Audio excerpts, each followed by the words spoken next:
Bismillahirrahmanirrahim. Assalamualaikum warahmatullahi wabarakatuh. Waalaikumsalam warahmatullahi wabarakatuh. Selamat siang sahabat semuanya. Alhamdulillahirabbil alamin. Pada siang hari ini kita dapat bertemu dalam kesempatan yang penuh berkah. Semoga sahabat-sahabat semua dalam keadaan yang sehat, semangat, serta selalu dalam lindungan Allah Subhanahu wa taala. Sebelumnya, perkenalkan, saya Sinta Nur Fadilah, CPNS Penyuluh Agama Islam yang saat ini bertugas sebagai host. Dan di sini saya sangat senang sekali karena hari ini merupakan episode perdana podcast Penyuluh Agama Islam KUA Kecamatan Kalideres.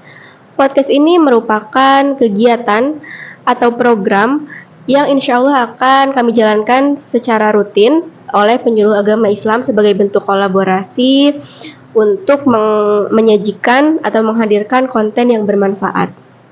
Nah, pada episode perdana ini kami akan membahas tentang zakat dan pemberdayaan ekonomi umat. Dan telah hadir bersama saya di sini Ustadz Muhammad Iqbal, SOSI. Beliau juga adalah penyuluh agama Islam dari KUA Kecamatan Kalideres. Baik, langsung saja kita kepada pembahasan. Poin pertama yaitu tentang bagaimana zakat itu bisa mensejahterakan umat. Dipersilahkan kepada narasumber. Ya, Assalamualaikum warahmatullahi wabarakatuh. Waalaikumsalam warahmatullahi wabarakatuh. Alhamdulillah rabbil alamin wassalatu wassalamu ala asyrofil anbiya'i wal mursalin wa ala alihi wa sahbihi ajmain. Amma ba'du. Rabbi shrah li sadri wa yassir li amri wahlul 'uqdatam min lisani yafqahu qawli. Alhamdulillah, puji syukur pada Allah Subhanahu wa taala pada siang hari ini kami berdua dengan Ibu Sinta insya Allah akan menyampaikan beberapa edukasi tentang modul penyuluhan zakat di lingkungan masyarakat binaan KUA Kecamatan Kalideres. Salat dan salam mudah-mudahan tetap tercurah pada junjungan Nabi Muhammad SAW.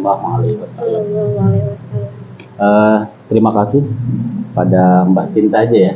Iya. Masih muda sekali. Terkait tentang masalah zakat dan pemberdayaan ekonomi umat, bahwa yang pertama kali itu adalah kita harus memahami ya daripada makna-makna yang memang didefinisikan oleh sebagian ulama ya, terutama ulama fikih, baik ulama mutaqaddimin ya atau juga ulama-ulama yang kontemporer saat ini. Jadi menurut beberapa ulama, zakat itu bermakna al-asulnya ya, aslinya itu dari kata zakat yang bermakna at-tahur. Ya, jadi at-tahur itu artinya adalah membersihkan atau mensucikan.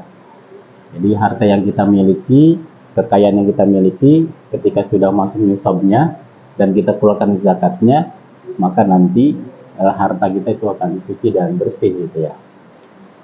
Dan yang kedua, makna zakat juga bisa diartikan sebagai al-barokah ya, jadi berkah.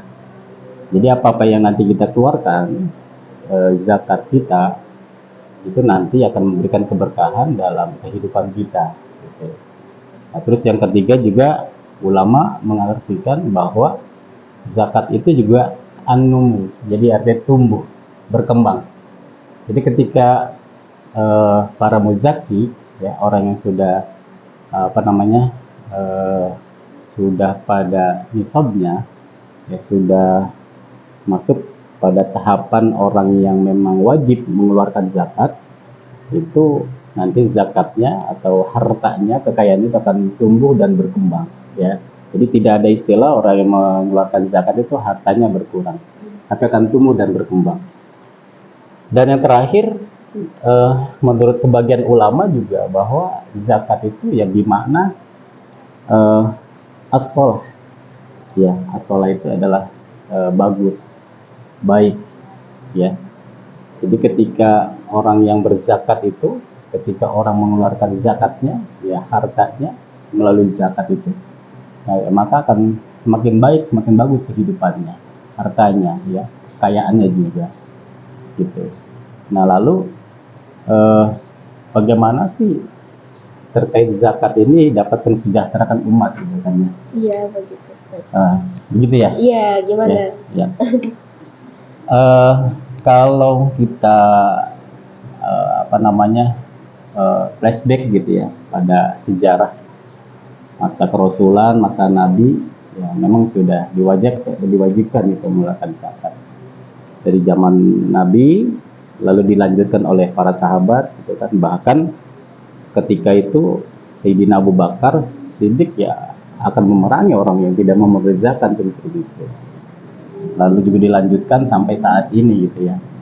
Bahkan kalau kita bicara di konteksnya keindonesiaan, itu sudah diatur juga sih ya dalam undang-undang pengelolaan zakat gitu ya, nomor 23 tahun 2011 ya, tentang mengatur rambu-rambu tentang pengelolaan zakat di Indonesia ya. Salah satunya adalah pengelolaan zakat adalah kegiatan perencanaan, pelaksanaan, pengkoordinasian dalam pengumpulan dan juga pendistribusian serta pendagangan zakat.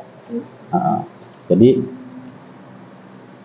peran Basnas ya, karena kan yang punya kewenangan yang mengumpulkan zakat para muzaki itu adalah Basnas ya, termasuk juga mungkin di bawahnya ada beberapa lembaga amil zakat ya yang memang dikelola oleh organisasi keagamaan gitu, dan juga yang paling terbawah mungkin UPZ ya, unit pengumpul zakat. Nah jadi ketika zakat ini dikelola dengan baik ya, dengan manajemen yang sesuai dengan ketentuan syariat ya, kami berkeyakinan bahwa zakat itu akan memberikan kesejahteraan bagi umat ya, karena memang dia juga harus disampaikan ya, disalurkan kepada 8 asnaf tersebut kan ya. Salah satunya ya, fakir, miskin, terus gorim gitu kan ya, terus apalagi mu'alaf ya, termasuk 8 asnaf tersebut. Jadi itu akan membantu para orang-orang yang tidak mampu ya, ketika mereka diberikan ya pengelolaan zakat terhadap orang-orang yang tidak mampu, dan itu akan memberdayakan ya, dan juga bisa memandirikan supaya masyarakat di lingkungan sekitar kita nih yang memang pasti sudah ada Basnas baik tingkat kota ataupun tingkat nasional sampai mungkin tingkat provinsi ya.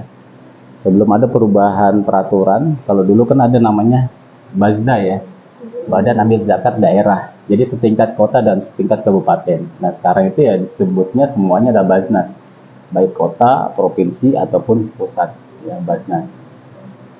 Dan dari tahun ke tahun mungkin proses pengelolaan zakat itu kita mungkin bisa cari informasinya di website resmi Basnas gitu ya. Bahkan memang mereka ini juga sangat memberikan kontribusi terhadap guru-guru ngaji ya, mungkin salah satu mungkin masuk juga dalam konteks penerima gitu ya. Mungkin seperti itu ya. Mbak Sinta. Iya, berarti bagaimana zakat itu bisa berperan dalam mensejahterakan umat itu ketika zakat itu juga dikelola dengan baik sesuai dengan peraturan Undang-Undang Nomor 23 tahun 2011 tadi ya Pak Ustadz ya. Begitu. Oke, kemudian selanjutnya apa sih peran dari zakat itu sendiri terhadap pemberdayaan ekonomi umat? Bagaimana peran zakat tersebut? Oh iya. Jadi secara khusus itu bahwa harta yang memang dikeluarkan bagi para muzaki dan dikelola oleh Basnas ya, itu kan nanti akan dikembalikan lagi kepada masyarakat ya. Itu masyarakat yang memang sudah masuk dalam kategori 8 asnaf tersebut gitu ya. Jadi secara prinsipnya ya sangat-sangat punya peran sekali gitu kan ya. Zakat ini bisa difungsikan sebagai membantu ekonomi masyarakat atau umat ya yang ada di lingkungan masyarakat kita, karena kan tidak semua orang itu punya kemampuan, punya harta yang berlebih, tapi ada beberapa masyarakat kita ya memang banyak yang tidak mampu, mungkin dalam taraf kehidupan yang miskin, yang fakir gitu kan ya.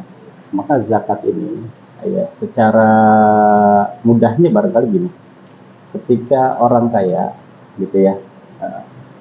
Dia membantu yang miskin, ya maka akan yang si miskin ini akan berdaya gitu, akan semakin perekonomiannya paling tidak stabil gitu ya. Karena ada subsidi gitu kan, ada subsidi dan juga ada perhatian terhadap orang-orang yang tidak mampu terhadap orang-orang kaya gitu ya. Cuma memang dalam Quran juga kan disebutkan bahwa dalam sebuah ayat itu aqimis shalah wa itaiz zakah gitu kan ya.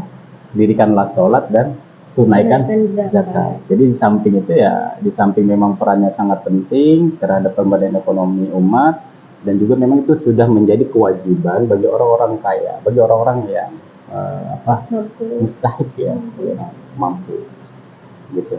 Oke. Ya. Tapi karena saat ini juga banyak ya Ustadz ya, program Basnas yang memberdayakan UMKM itu termasuk ya memberdayakan ekonomi. Salah satunya, ya.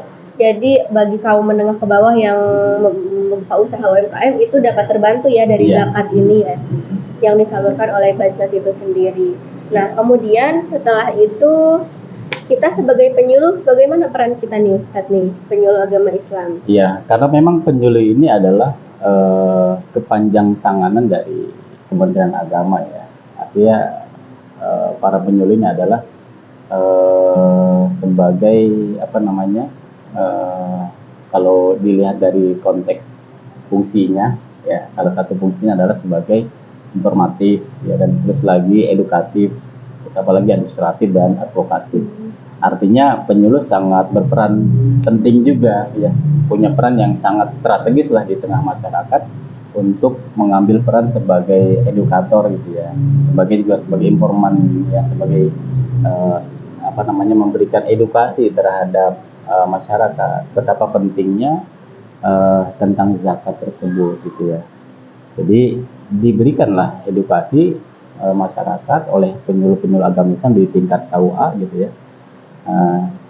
Dari pengenalan apa itu zakat gitu kan, terus juga siapa-siapa saja yang memang harus mengeluarkan zakatnya gitu, yang wajib mengeluarkan zakat, terus juga berapa asnaf yang memang yang berhak menerimanya ya.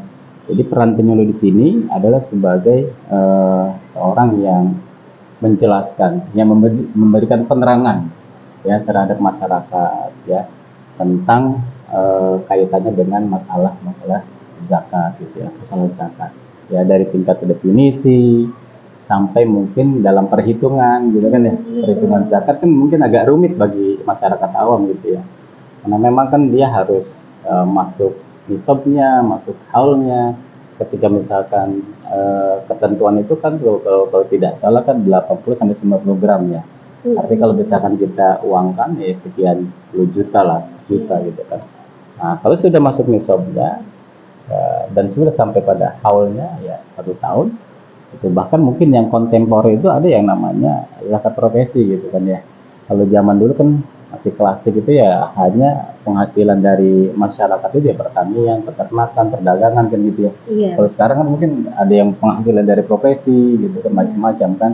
Terus juga mungkin ada juga dari jasa ya. Maka dalam fikih kontemporer dibahas juga ya gitu. Maka kan peran penyuluh di situ pentingnya untuk menyampaikan edukasi terhadap masyarakat gitu ya. Oke, baik. Terima kasih ya Ustaz Iqbal atas informasi, atas ilmu dan sharing tentang zakat dan pemberdayaan ekonomi umat.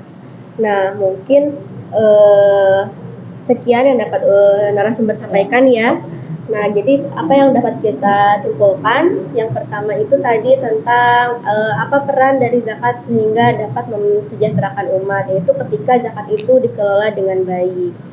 Dan di sini penyuluh agama Islam sangat juga berperan untuk memberikan edukasi kepada masyarakat tentang zakat, sehingga zakat itu juga dapat memberikan dampak yang baik sehingga dapat memberdayakan ekonomi bagi masyarakat. Nah, mungkin cukup sekian podcast pada episode hari ini. Semoga apa yang kami sampaikan, terutama yang narasumber sampaikan, dapat memberi manfaat. Sampai jumpa di episode selanjutnya. Terima kasih. Wassalamualaikum warahmatullahi wabarakatuh. Waalaikumsalam warahmatullahi wabarakatuh. Bener gak? Udah bener. Maaf ya, kalau jelek.